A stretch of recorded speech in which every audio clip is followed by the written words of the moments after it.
Market Mantra. Market Mantra. Market Mantra. Market Mantra. Market Mantra.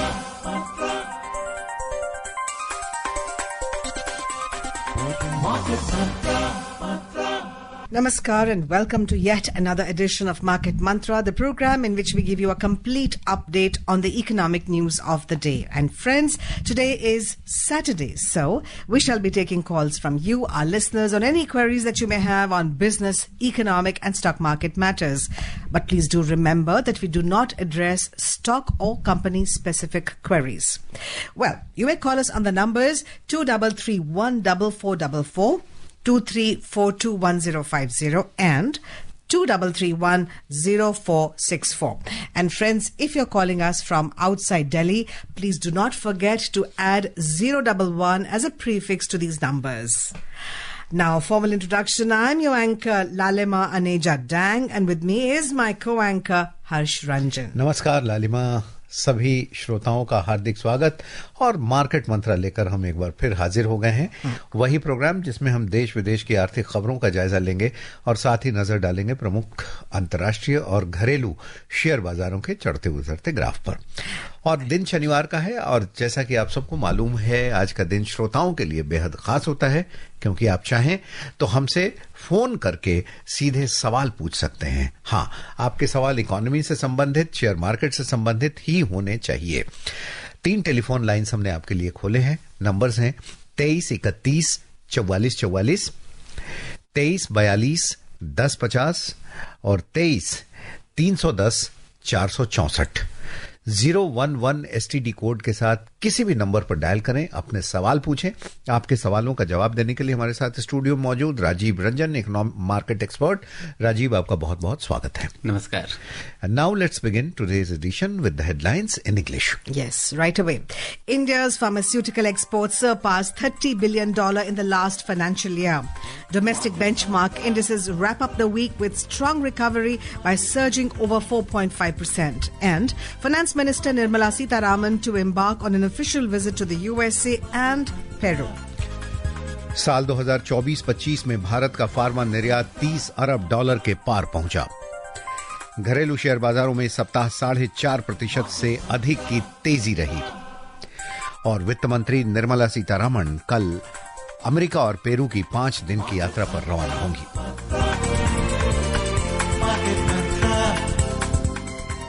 एक वक्त था जबकि भारत दवाइयों के लिए तरसता था और दवाइयां बाहर से आयात करनी पड़ती थीं।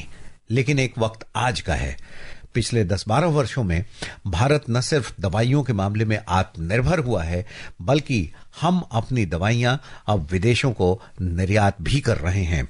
और निर्यात का ये आंकड़ा हमारे लिए बेहद खुशी की बात है लालिमा, क्योंकि भारत का फार्मास्यूटिकल निर्यात पिछले वित्त वर्ष यानी 2024-25 में $30 अरब के आंकड़े को पार कर चुका है।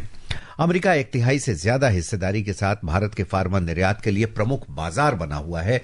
आधिकारिक आंकड़ों के अनुसार वित्त वर्ष 24-25 में फार्मा निर्यात 9% की बढ़त के साथ $30 अरब तक पहुंचा। मार्च 2025 में फार्मा निर्यात में साल दर साल 30% से अधिक की वृद्धि दर्ज की गई और ये $3,681 मिलियन का हो चुका है। ये पिछले वर्ष इसी महीने में $2,806 मिलियन था। साल 2024-25 में मूल्य के संदर्भ में अमेरिका को किए गए निर्यात में 14% से अधिक की बढ़ोतरी दर्ज की गई।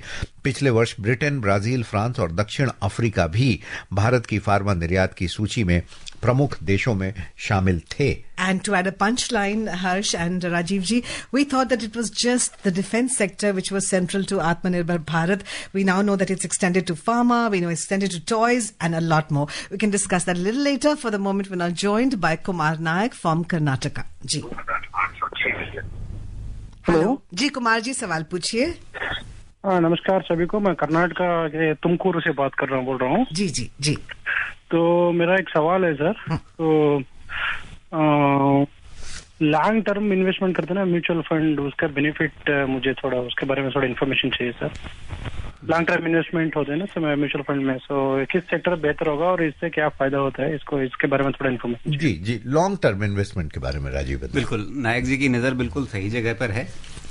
पहली चीज़ ये कि जो उनकी म्यूचुअल फंड्स पे दृष्टि है और साथ में लंबी अवधि की दृष्टि से वो निवेश करना चाहते हैं, ये दोनों बातें उनके लिए बहुत ही उपयुक्त हैं। और इसमें आगे उन्हें थोड़ा सा कुछ फंड्स के चुनाव वगैरह करने होंगे ज़रूर, लेकिन जो उनका सवाल है, उनके मन में जो प्रश्न है कि लंबी अवधि के लिए मैं निवेश करूं म्यूचुअल फंड्स में तो क्या फ़ायदा होगा, तो आपको एक बात समझनी चाहिए कि इस समय म्यूचुअल फंड में यदि आप इक्विटी फंड्स में निवेश करते हैं, म्यूचुअल फंड के अंदर भी डेट फंड्स भी होते हैं, लेकिन अगर आप इक्विटी फंड्स को चुनते हैं तो वो एसेट क्लास ऐसा रहेगा जो लंबी अवधि का मतलब मान लीजिए 7 साल 10 साल इस तरह की अवधि में अगर आप देखेंगे तो एक अच्छा आपको ग्रोथ रेट मिलेगा, आपको एक अच्छा फायदा मिलने की उम्मीद रहेगी। और क्योंकि वो सीधे सीधे जो देश की अर्थव्यवस्था है उसके साथ जुड़ा रहता है मामला, जिस तरह से देश की अर्थव्यवस्था आगे बढ़ती है उसी तरह से जो देश की कंपनियां हैं जो कारोबार करती हैं उनकी ग्रोथ रेट होती है, उसके हिसाब से शेयर बाजार बढ़ता है और शेयर बाजार अगर बढ़ेगा तो आपके इक्विटी फंड्स उसी हिसाब से प्रदर्शन करेंगे। तो जगह जो आपने देखी है वो बिल्कुल सही है, आपकी दृष्टि सही जगह पे है, उसमें और रिसर्च कीजिए, अपनी थोड़ी और जानकारी जुटाइए और उसके हिसाब से आप अपना निवेश आगे बढ़ाइए। जी बिल्कुल Rajiv, thank you for all that update. We move on to Delhi and we have Rakesh calling us from Delhi. जी राकेश जी, सवाल पूछिए अपना। हाँ नमस्कार जी। नमस्कार। मेरा नाना जी का कुछ शेयर है तो उनका तो डेथ हो गया, तो मेरा मामा जी के नाम पे है, मगर वो डीमैट में नहीं था तो वो पेपर में है। अभी उसको एनकैशमेंट कैसे किया जाए अगर डीमैट ना खोलते हुए अभी? और एक सवाल है, और भी कागज कुछ ढूंढ रहा था और भी कुछ हो सकता है शेयर है, वो कैसे फाइंड आउट किया जाए कि उनके नाम पे और क्या शेयर है? ठीक है राकेश जी, हम आपके सवाल को समझ गए। बहुत लोगों के ये सवाल हैं कि पहले उन्होंने फिजिकल फॉर्म में ही रखा था, डीमैटेरियलाइज यानी डीमैट अकाउंट नहीं है उनके पास, कैसे कर सकते हैं? देखिए, अब डीमैट तो उन्हें करवाना ही पड़ेगा और जो उत्तराधिकारी हैं, जैसे राकेश जी के मामले में ऐसा लग रहा है कि उनके मामा जी जो हैं वो उत्तराधिकारी होंगे, तो उन्हें अपने नाम से डीमैट करवाना होगा और उसके लिए जो भी कंपनी है उसके साथ उन्हें कॉरेस्पॉन्ड करना पड़ेगा, बेसिकली उसके रजिस्ट्रार के साथ, और उसे जो शेयर सर्टिफिकेट हैं, साथ में जो नाना जी जिनकी मृत्यु हुई है उनके डेथ सर्टिफिकेट और बाकी जो मामा जी उनके लीगल हेयर हैं यानी कानूनी रूप से वारिस हैं, ये सारी बातें सिद्ध करने वाले कागजात जो हैं वो कॉरेस्पॉन्डेंस करना पड़ेगा और उसके बाद डीमैट में ही उनके मामा जी के नाम के पर वो ट्रांसफर हो पाएगा।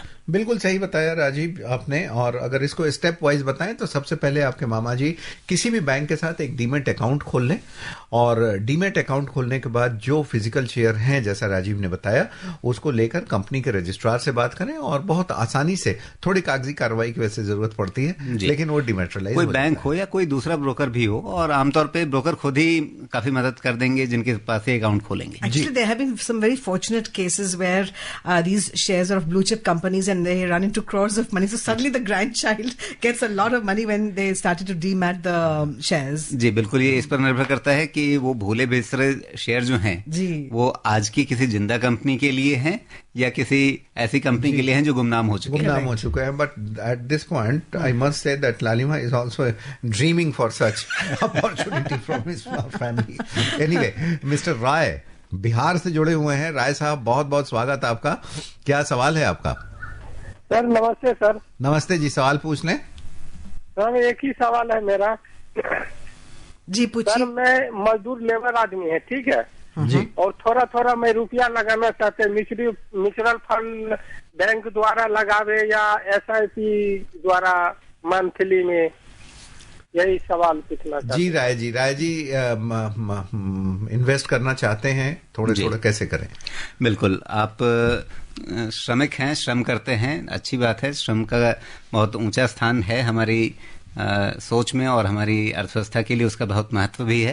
तो आप इस बात को लेकर न सोचें, हिचक के न बताएं कि आप श्रमिक हैं, श्रम करते हैं। और जहां तक निवेश का प्रश्न है, म्यूचुअल फंड में अगर आप पैसा लगाना चाहते हैं, आज की तारीख में आप 250 रुपए लेकर के भी हर महीने निवेश शुरू करना चाहें तो बहुत आराम से कर सकते हैं। जैसे मैं आपको बता सकता हूं, अभी सेबी की पहल पर सिर्फ 250 रुपये प्रति माह की SIP शुरू की जा सकती है। ऐसा कई म्यूचुअल फंडों ने अभी अपनी स्कीम शुरू कर दी है।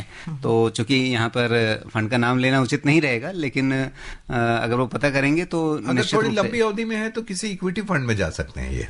हाँ, आमतौर पे ऐसी योजनाएं इक्विटी फंड्स में ही आएंगी जी। हालांकि कोई जरूरी नहीं है, कुछ डेट फंड्स में भी इस तरह की जो छोटी सिप इसको कहा जा रहा है, छोटी सिप के बारे में आप पता कीजिए। किसी भी म्यूचुअल फंड के पास आप जाइए और आप शुरुआत कीजिए, अच्छा ही रहेगा सब। Right. We now have a regular caller, Ratnakar ji from Mumbai. जी रत्नाकर जी सवाल पूछिए। Yeah, welcome. Yeah. Good evening sir. Good evening जी। मेरा सवाल है कि अभी जो अनसर्टेनिटी मार्केट में है, तो ऐसे हालत में जो प्रॉफिट में शेयर्स है वो निकालने चाहिए क्या, ये मेरा सवाल है। और दूसरा सवाल है कि आने वाले समय में डिफेंस सेक्टर और IT सेक्टर में इन्वेस्ट करना कैसा उचित रहेगा क्या? थैंक यू जी। पहली चीज कि जो शेयर मुनाफे में हैं क्या उन्हें निकाल लेना चाहिए, ये काफी हद तक निर्भर करता है इस पर कि आपका इन्वेस्टमेंट टाइम होराइजन क्या है और आपको पैसों की जरूरत कब पड़ने वाली है जी। यदि आपके पास मतलब आराम से कोई ऐसी जल्दबाजी नहीं है कि आपको साल 6 महीने के अंदर कोई बड़ा खर्च करना है, तो आप उस निवेश को आप बनाए रख सकते हैं। क्योंकि आज की तारीख में इतनी गिरावट के बाद भी अगर आपका कोई शेयर मुनाफे में है तो इसका मतलब यह है कि आपने काफी पहले उसमें निवेश किया है और जो कंपनी आपने चुनी है वो मजबूत कंपनी है। ये दोनों बातें इस एक स्टेटमेंट से ही साबित हो जाती हैं। तो वैसी कंपनियों में अगर वो निवेश बनाए रखें, अगर लंबे समय का उनका नजरिया है तो कोई दिक्कत नहीं होनी चाहिए। दूसरी चीज इन्होंने पूछी कि IT को लेकर के क्या करें, और साथ में एक और सेक्टर उन्होंने पूछा था डिफेंस था। डिफेंस, हाँ, जी बिल्कुल जी। ये दोनों ही सेक्टर ऐसे हैं जिनके लंबे समय में भविष्य को लेकर के कोई बड़ी चिंता नहीं होनी चाहिए। बहुत सारी बातें होती हैं कि AI आ गया है तो IT सेक्टर का क्या होगा। मुझे लगता है कि जैसे जैसे नई चीजें उभरेंगी वैसे वैसे हमारी कंपनियां अडेप्ट करती जाएंगी उसको। कोई ये संकट नहीं होने वाला है कि AI आएगा तो उनका काम खत्म हो जाएगा। उनके काम का स्वरूप बदल सकता है, उनका बिजनेस बढ़ेगा, मुझे इसमें संदेह नहीं है। और डिफेंस सेक्टर भारत के लिए एक सनराइज सेक्टर है। बिल्कुल। बीच बीच में आपको वैल्यूएशन, जहां पर आप इस सेक्टर के शेयरों को चुने वहां पर वैल्यूएशंस का बहुत ध्यान रखें, क्योंकि कई बार होता है जिस सेक्टर की या जिस शेयर की बहुत चर्चा होती है उसको लेकर के उसके वैल्यूएशंस अनाप शनाप हो जाते हैं। तो वैसे में आप भले ही वो सेक्टर आगे बढ़ेगा, लेकिन क्या आपके शेयर पे जिस भाव पे आपने खरीदा वहां से आपको फायदा मिलेगा, ये एक सवाल बन जाता है। तो इसलिए सेक्टर अच्छा है, लेकिन जब आप खरीदें तो वैल्यूएशंस का खास ध्यान रखें। बिल्कुल। You spoke about IT. IT, yes. I was just wondering, suppose the geopolitical situation changes more, worse, better, we don't know, because most of our IT exports are towards Europe and US, which are going through turmoil, the utterances of the President of America and the inflation there. So do you think that can affect the IT sector? और यहाँ पर एक add on ये है कि Nasdaq पहले से ही गिर रहा है लगातार, उस पर भारी चोट पहुंची है जी। देखिए, नैस्डैक में जिन कंपनियों के कारोबार को लेकर के सबसे ज्यादा उत्साह रहता है, जिसमें जो 7 मैग्निफिसेंट कंपनीज जिनको कहा जाता है, उन कंपनियों का कारोबार जियोपॉलिटिकल टेंशन से प्रभावित हो सकता है। क्यों? क्योंकि अगर दुनिया भर में सब लोग एक दूसरे पर प्रतिबंध लगाने लगेंगे, रोक लगाने लगेंगे, ऊंचे टैरिफ इस तरह के कि हमारा सामान आपके यहाँ नहीं आए, तो इसका असर इन कंपनियों पर भी पड़ सकता है जो अपनी सर्विसेज कह लीजिए सारी दुनिया में देती हैं। तो ऐसा थोड़ी है कि स्टील आना रोकेंगे या दवाई आना रोकेंगे या कोई सेमीकंडक्टर चिप लाना रोकेंगे। अगर सब कुछ रोकने पर आएंगे तो सर्विसेज भी रोकेंगे। तो जो सर्विसेज ये 7 कंपनियां देती हैं उन पे भी कई तरह के प्रतिबंध लगाए जा सकते हैं, कई तरह की या तो टैरिफ वाली या गैर टैरिफ बाधाएं खड़ी की जा सकती हैं। तो उनका धंधा प्रभावित हो सकता है, लेकिन भारतीय कंपनियां जो सर्विसेज प्रोवाइड करती हैं उनकी जरूरत खत्म नहीं होने वाली है। तो स्वरूप बदलेगा लेकिन उनके काम चलते रहेंगे। चलिए, that's very optimistic of you, Rajiv ji. All right, we are now joined by another regular caller, Atanu Saha, calling from Kolkata. Yes, Atanu ji, please ask a question. Yeah. Good evening, sir. Good evening to everybody, sir. My question is for the day is, sir, what the future of pharmaceutical companies, the future of pharmaceutical companies in India, its work and also its export area and their stock inside market future. Thank you very much, sir. जी, Atanu Saha ji, pharma कंपनियों का जो अभी सबसे आज की पहली खबर ही यही थी कि हमारा निर्यात किस तरह से बढ़ा है। उन आंकड़ों को दोबारा दोहराने की जरूरत नहीं है, लेकिन उसमें एक खास बात देखिएगा कि मार्च महीने में काफी तेज बढ़त हुई है निर्यात में जी, और अमेरिका में खास तौर पे। तो उसको मैं इस रूप में देख रहा हूं कि जो निर्यात शायद अप्रैल में मई में होने वाला था, उसमें से कुछ निर्यात को प्रीपोन कर लिया गया होगा, जिससे कि जो आगे अनसर्टेन टाइम्स रहेंगे ये देख करके जो यहाँ के सप्लायर्स हैं और जो अमेरिका के इम्पोर्टर्स हैं जी, उन्होंने सोचा होगा कि भाई पहले से कुछ माल इकट्ठा करके रख लो, आगे पता नहीं टैरिफ कितना बढ़े क्या बढ़े। तो इसके बावजूद, इस फैक्टर के बावजूद एक्सपोर्ट बढ़ने की गति अच्छी है। लोगों के मन में सवाल ये है, जैसे अतानु साहब भी पूछ रहे हैं कि अगर टैरिफ ऊंचे रहते हैं तो क्या एक्सपोर्ट पे असर पड़ेगा। हाँ। मेरा एक सिंपल लॉजिक ये है कि फार्मा जो है, मान लीजिए कोई टैबलेट है, वो कोई अपनी मर्जी से नहीं खाता है कि अच्छा ठीक है आज मुझे मन है तो मैं टैबलेट खाऊंगा, आज मन नहीं है तो आज नहीं खाऊंगा। उसे किसी डॉक्टर ने लिखा है कि आपको फलां दवाई खानी है। अब अमेरिका में बैठे एक पेशेंट की नज़र से देखें, उसे एक टैबलेट लेनी है। अब उसके सामने दो ऑप्शन है, एक कि जो अमेरिका की अपनी कंपनी होगी जिस पर टैरिफ नहीं लग रहा है वो टैबलेट लें, ये भारत की भेजी हुई कंपनी, भारत की कंपनी की भेजी हुई टैबलेट जो है, यहाँ से निर्यात की हुई टैबलेट जो है जी, जी। उसको लें, जिसको आमतौर पे जेनरिक कहा जाता है। राइट। दोनों के बीच में प्राइस डिफरेंशियल बहुत होता है और इसीलिए भारत की जेनरिक दवा कंपनियां वहां काफी सफल हैं। राइट। तो अगर अमेरिका की कंपनी पे टैरिफ नहीं भी लगा है और भारत की कंपनी पे टैरिफ लगा भी है, तब भी ये प्राइस डिफरेंशियल कम नहीं होने वाला है। कोई बहुत उनके बीच में, लेकिन फासला जरूर कम होगा कीमतों का, हल्का सा। मान लीजिए मैं रुपए में बोलता हूँ, कोई दवा 500 रुपए की है और कोई दवा 100 रुपए की है। 100 रुपए पे आप 20% टैरिफ लगा भी दीजिए या 26% लगा भी दीजिए तो 126 का हो जाएगा जी। तो 500 बटन के मुकाबले 100 और 500 के मुकाबले 126। हाँ, जी जी। मैं एक उदाहरण के तौर पे कह रहा हूँ।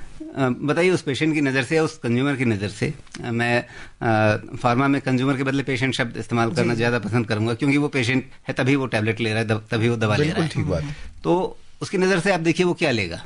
या तो वो कॉन्शियस होगा कि मैं मुझे एक पर्टिकुलर ब्रांड ही चाहिए, तो पहले से ही अमेरिकी दवाई खा रहा होगा, तो भारत के बिजनेस पे असर नहीं पड़ने वाला। और अगर वो पहले इंडियन जेनरिक फार्मा ले रहा है तो वो इस टैरिफ के बाद भी लेगा। Yeah, and surely, I mean, dollar versus rupee, so our products are going to be a little cheaper than the dollar ones, the dollared ones. And also, I think, Rajiv ji, the fact that, I mean, as you said, that pharmaceutical is a robust industry here, and जिसने लेना है वो तो लेना ही है, फिर वो ज़्यादा और फार्मा में भारत की स्थिति काफी मजबूत हो गई है। अभी भारत को फार्मेसी ऑफ द वर्ल्ड कहा जा रहा है, तो बिना किसी कारण के नहीं कहा जा रहा है, उसने अपनी जगह बनाई है, अर्जित की है हमने ये जगह। बिल्कुल बिल्कुल। Right, we are now joined by Yogesh Sharma Delhi से। स्वागत आपका योगेश जी, क्या सवाल है? नमस्कार आप सभी को। सर हमारा सवाल ये है कि एक पोर्टफोलियो जब हम लोग कंस्ट्रक्ट करते हैं तो इक्विटी पोर्टफोलियो कंस्ट्रक्ट करने के दो तरीके हैं हमारे पास में, एक म्यूचुअल फंड के थ्रू और एक डायरेक्ट इक्विटी के थ्रू, डायरेक्ट शेयर्स के थ्रू। तो क्या इसमें आप ये देखते हैं कि अगर हम कोई रिटर्न्स का फर्क रहता है कि बहुत लोगों में ये धारणा है कि अगर हम अपना इक्विटी पोर्टफोलियो 100% म्यूचुअल फंड से कंस्ट्रक्ट करते हैं तो उसमें डायरेक्ट स्टॉक्स के मुकाबले में डाइवर्सिफाइड तरीके से रिटर्न थोड़े कम हो जाते हैं, और डायरेक्ट स्टॉक्स में रिटर्न थोड़े ज्यादा रहते हैं। क्या आप भी ऐसा बिलीव करते हैं डाइवर्सिफिकेशन के बाद में दोनों सेम हो जाते हैं? जी योगेश जी, आपने बहुत सही कहा कि पोर्टफोलियो अगर आपको इक्विटी में बनाना है, आपके सामने दो रास्ते हैं। एक तो सीधे खुद आप शेयर चुन करके पैसा लगाएं, और दूसरा ये कि आप म्यूचुअल फंड के रास्ते से लगाएं। अगर आप खुद चुनाव करते हैं तो पहले ये देखें कि वो चुनाव करने के लिए आपके पास जरूरी स्किल सेट है या नहीं है। अगर आप इक्विटी को एनालाइज करना जानते हैं, अगर आप खुद समझते हैं कि कैसे शेयर चुने जाते हैं, उनकी फंडामेंटल स्ट्रेंथ क्या है, उनके अंदर अगर आप टेक्निकल जोड़ना चाहें तो टेक्निकल मूव्स किस तरह से कैलकुलेट किए जाएंगे, अगर ये सब कुछ आप जानते हैं, खुद शेयर चुन सकते हैं तो ज़रूर चुनिए। लेकिन अगर आपके पास ये स्किल सेट नहीं है तो फिर आपके सामने दो रास्ते और बनते हैं। एक कि म्यूचुअल फंड की स्कीम में आप पैसा लगा दें, और दूसरा ये कि आप किसी एडवाइजर के पास जाएं जो आपके बिहाफ पे आपके लिए शेयरों को चुन करके बताए कि आप फला फला शेयर में खरीदें, उनमें पैसा लगाएं। तो वहां भी आप एडवाइजर की फीस देंगे। और म्यूचुअल फंड्स आज की तारीख में आपको 1.5-2% की फीस पे यही काम करके दे रहे हैं। तो इसमें चुनाव आपका अपना है। अगर आपको बहुत कस्टमाइज्ड सॉल्यूशन चाहिए अपने लिए, अगर आपका एक अच्छा खासा पोर्टफोलियो है, तो आप किसी एडवाइजर को लीजिए, वो आपकी व्यक्तिगत जरूरत समझ करके उसके हिसाब से आपके लिए एक पोर्टफोलियो बना करके देगा। लेकिन अगर उतना नहीं करना है तो म्यूचुअल फंड आपके लिए एक आसान रास्ता है। और अगर आप खुद शेयर चुन सकते हैं तो फिर nothing like it. Right, alright, we have Saif Ali from Pune. जी सैफ जी, सवाल पूछिए। Hi sir, good evening. Good evening ji. हाँ, तो मेरा सवाल ये था कि जो अभी चाइना एंड यूएस का जो टैरिफ वॉर चल रहा है, उसका इफेक्ट गोल्ड के ऊपर पड़ेगा। Is it good time to invest in gold? अगर अभी नहीं तो then when can we invest in gold? जी देखिए सैफ अली साहब, बहुत ज्यादा तेजी आ गई है सोने के अंदर, और आमतौर पे जो एक्सपर्ट्स किसी भी एसेट क्लास में साइकिल्स देखते हैं कि तेजी और मंदी के साइकिल्स आते रहते हैं, तो लोग अनुमान लगाते हैं कि अच्छा अगला जो अप साइकिल होगा उसमें कहां तक कोई चीज जा सकती है। तो इस तरह से गोल्ड के लिए जो आपके पहले अनुमान लगाए जा रहे थे वो $3000 या $3200 इस तरह के भाव अंतर्राष्ट्रीय बाजार के हिसाब से बताए जा रहे थे। उन भावों को सोना पहले ही पार कर चुका है। तो वैसे स्थिति में इतना बढ़ जाने के बाद क्या आपको नया निवेश करना चाहिए? अगर दुनिया सही सलामत रहेगी, अगर सब कुछ ठीक रहेगा, अगर एकदम से कोई बड़ा इंटरनेशनल कियोस नहीं होने वाला है आगे, तो फिर आपको यहाँ पे पैसा नहीं लगाना चाहिए सोने के अंदर। लेकिन अगर अनिश्चितता हो जाएगी जिसके बारे में आज कोई सोच नहीं सकता है, तो वैसे स्थितियों में गोल्ड हमेशा एक सेफ हेवन की तरह से काम करता है, और उस समय फिर कौन से भाव आएंगे उनकी कोई भविष्यवाणी नहीं की जा सकती है। आज की तारीख में क्या आपको गोल्ड में पैसा लगाना चाहिए? जहां तक मुझे लगता है, अगर मेरा अपना विश्वास पूछेंगे, वो एक भविष्यवाणी का आधार नहीं हो सकता, लेकिन मेरा अपना विश्वास है कि हाँ, चीजें आगे चल करके ठीक हो जाएंगी। सब लोग अपने अपने तेवर दिखाएंगे, पैंतरे दिखाएंगे, बाद में सब टेबल पर बैठ के समझौते करेंगे ही। तो आज की तारीख में जो भाव हैं वो काफी ऊंचे हैं, अनिश्चितताओं को काफी ज्यादा फैक्टर इन कर रहे हैं, उसके साथ अभी चलने की शायद जरूरत नहीं है। जी जी। और पिछले कुछ हफ्तों में भारतीय शेयर बाजार भी जो गिरे थे, लगातार हम पिछले 2-3 हफ्तों से अब देख रहे हैं कि इसमें रिकवरी का पैटर्न है।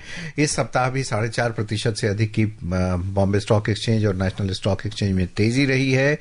एक अच्छी रिकवरी रही है जो घरेलू और वैश्विक दोनों कारकों से मिले सकारात्मक संकेतों से प्रेरित थी। बेंचमार्क सूचकांकों ने महत्वपूर्ण लाभ के साथ शुरुआत की और पूरे सप्ताह अपनी गति बनाए रखी।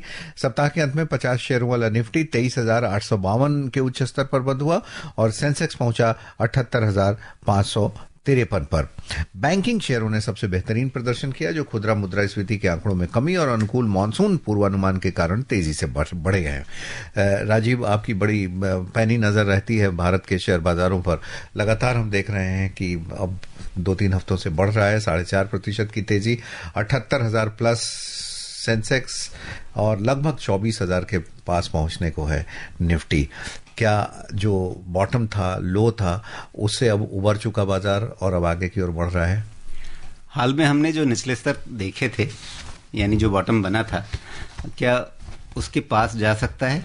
मुझे लगता है उसके आसपास जा सकता है एक बार फिर से, क्योंकि पिछले कुछ दिनों के अंदर ही काफी ज्यादा तेजी आ गई है। तो बाजार हमेशा थोड़ा ऊपर नीचे उठता हुआ ही चलेगा।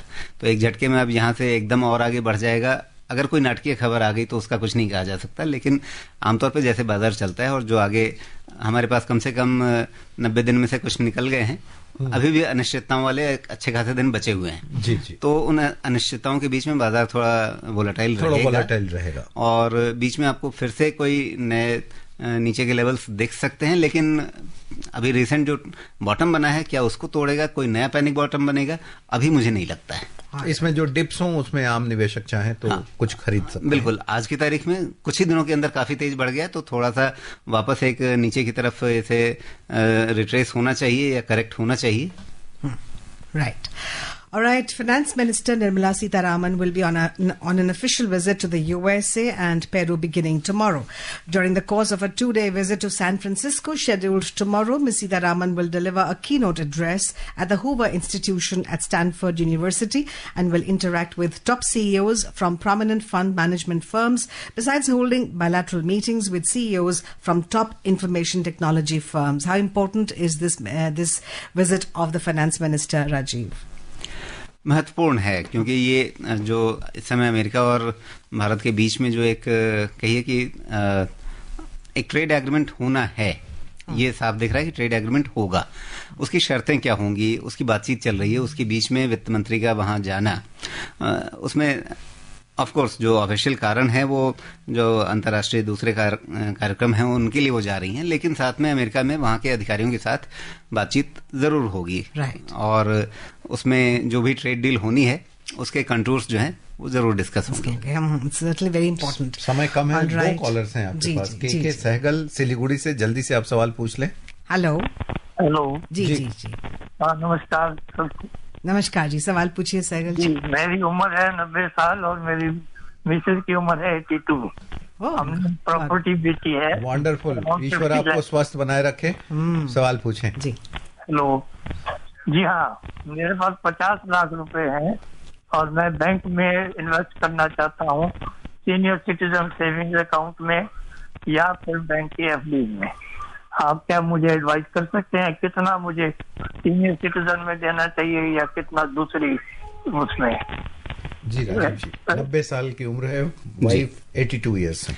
सीनियर सिटीजन सेविंग स्कीम जो है वो 30 इस अवस्था के लोगों के लिए निश्चित रूप से काफी अच्छी स्कीम है, लेकिन मैं अभी श्योर नहीं हूँ, उसमें शायद अपर लिमिट है। अपर लिमिट 30 लाख रुपए आप दोनों मिलके 15 लाख आप और 15 लाख पत्नी के नाम से कर सकते हैं।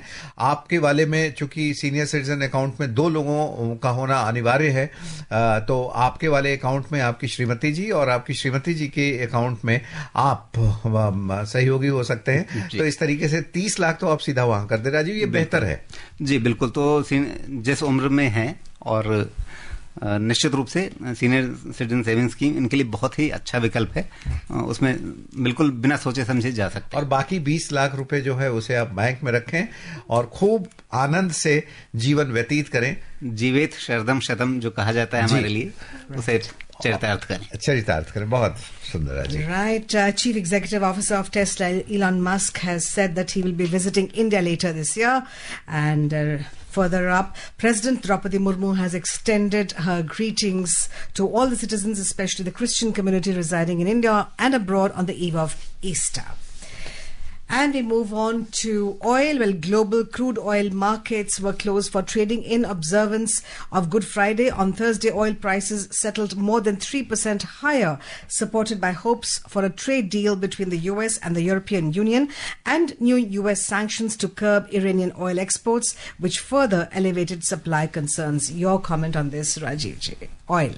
जी, ऑयल अभी अच्छी ट्रेजेक्ट्री में है और वॉलेटिलिटी तो रहेगी, लेकिन फिर भी भारत के लिए काफी कंफर्टेबल स्थिति में है, इतना ही कह सकते हैं अभी। We had a story about Elon Musk coming to India. What do you think? Story says that in the areas of technology and innovation there may be a collaboration. Do you think there will be a successful collaboration? And what does it entail for India? Briefly. काफी कुछ निर्भर करता है कि हमारी trade deal क्या होती है और साथ में वो किस तरह के निवेश की योजनाएं लेकर के आते हैं। तो अभी वे आए, स्वागत है। पर उसमें थोड़ा खींचातानी हो सकती है, क्योंकि हम तो कहेंगे इंडिया फर्स्ट, वो कहेंगे अमेरिका फर्स्ट। नहीं, दोनों का अपना अपना कहना ठीक है, लेकिन हाँ, दोनों को एक दूसरे का सम्मान करना होगा। बिल्कुल। आज के लिए बस इतना ही, क्योंकि अब वक्त समाप्त हो गया है। तमाम कॉलर्स आप हमसे जुड़े, आपने अच्छे सवाल पूछे और राजीव, आपका उन सारे सवालों का बहुत बेहतरीन जवाब देने के लिए बहुत बहुत शुक्रिया। बहुत बहुत धन्यवाद आपका भी। कार्यक्रम खत्म करें इससे पहले अंग्रेजी में हेडलाइंस एक बार फिर। Thanks, Harsh. Yes, friends, before we close, a reminder of the headlines. India's pharmaceutical exports surpassed $30 billion in the last financial year. Domestic benchmark indices wrap up the week with strong recovery by surging over 4.5%. And Finance Minister Nirmala Sitharaman to embark on an official visit to the USA and Peru. आज के लिए बस इतना ही। कल शाम 6:30 बजे market मंत्रा के एक नए अंक के साथ आपसे फिर मुलाकात होगी। कल रविवार का जो अंक है वो खास तौर पर म्यूचुअल फंड से संबंधित होगा। म्यूचुअल फंड से संबंधित कोई भी सवाल हो आज से ही आप उसकी तैयारी कर लें और कल जरूर हमसे पूछें। फिलहाल मार्केट मंत्रा की पूरी टीम की ओर से दीजिए इजाजत। नमस्कार। नमस्कार।